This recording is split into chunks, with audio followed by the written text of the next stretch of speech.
الحمد للہ رب العالمین۔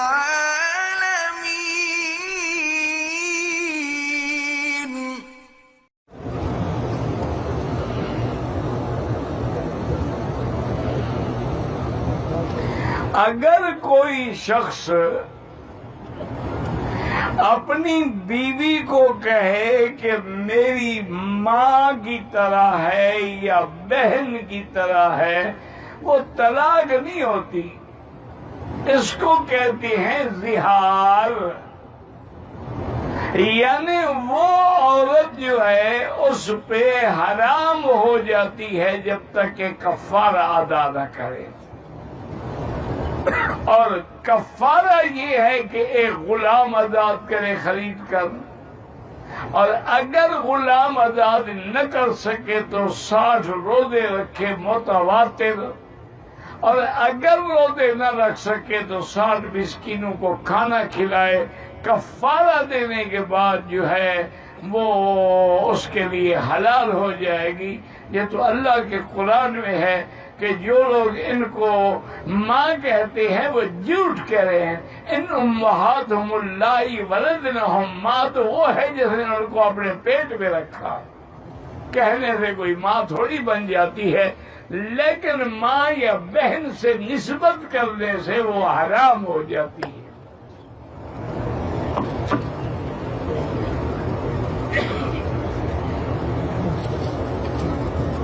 یہ تو حضور کی زندگی میں ایک بی بی تھی، خولہ بی بی اس کا نام تھا۔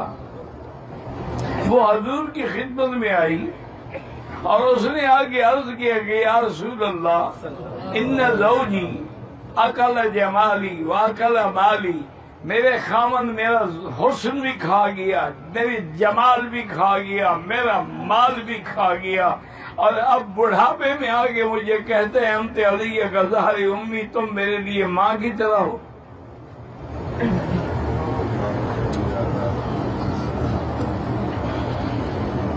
اچھا، جاہلیت میں بھی یہ رواج تھا، یعنی کافروں میں بھی یہ رواج تھا کہ اگر کوئی اپنی بیوی کو ماں کہہ دے یا بہن کہہ دے، وہ ہمیشہ کے لیے حرام ہو جاتی تھی۔ حضور نے فرمایا بی بی میں کیا فیصلہ کروں، ما نظر فیک شیء، تمہارے بارے میں اللہ نے کوئی حکم نازل نہیں فرمایا۔ انہوں نے کہا یا رسول اللہ، ہر مسئلے کا حل قرآن میں موجود ہے، کہ میرے بارے میں کیوں نہیں اترا؟ حضور نے فرمایا نہیں اترا۔ وہ جھگڑتے آخر میں کہنے لگی اچھا حضور آپ بھی میری فریاد نہیں سنتے، میں اب اللہ کو جا کے شکایت کرتی ہوں۔ اللہ نے قرآن نازل کر سمع اللہ قول التی تجادلک فی زوجہا وتشتکی الی اللہ واللہ یسمع تحاورکما۔ اللہ نے فرمایا میرا بدری، ہم نے سن لیا اس عورت کی بات کو جو خامد کے بارے میں تو آپ سے جھگڑ رہی تھی، آپ سے لڑ رہی تھی، ہم نے سن لیا ہے، اور اللہ نے یہ حکم جاری کر دیا ہے کہ اگر وہ کفارہ ادا کر دے تو بیوی اس پہ حلال ہو جائے گی۔ یہ حرمت تابیدی نہیں ہے کہ ہمیشہ حرام ہو جائے۔ حضور پاک نے خولہ کو بھی بلایا، فرمایا قد نظر فیک القرآن، تیرے بارے میں قرآن آ گیا ہے۔ بی بی عائشہ فرماتی ہے سبحان الذی وسع سمعہ، میرا اللہ پاک ہے تیری ذات، میں کمرے میں موجود تھی، میں نے کچھ بات سنی کچھ نہیں سنی، لیکن شان تیرا ہے کہ تو نے عرشوں پہ خولہ کی فریاد سن لی۔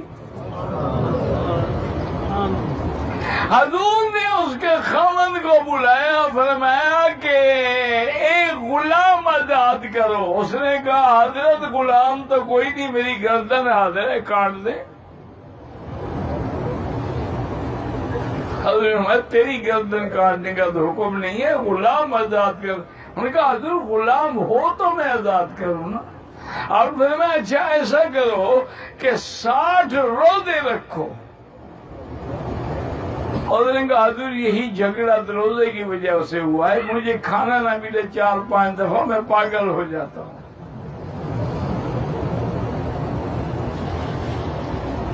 آپ نے فرمایا یہ بھی مشکل ہے، اور میں ایسا کرو کہ 60 مسکینوں کو کھانا کھلاؤ۔ اور انہوں نے کہا حضور مدینے میں مجھ سے زیادہ مسکین ہے کوئی نہیں، میں کہاں سے کھلاؤں؟ اتنی دیر میں ایک آدمی نے 60 سا کھجور کا بڑے توڑے پیش کیے۔ حضور میں آئی نہ دو جو خور، کہاں ہے وہ آدمی؟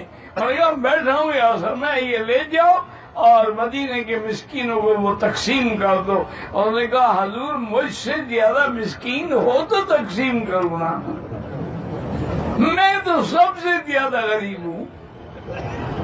ہر گھر میں اچھا جاؤ کھا لو۔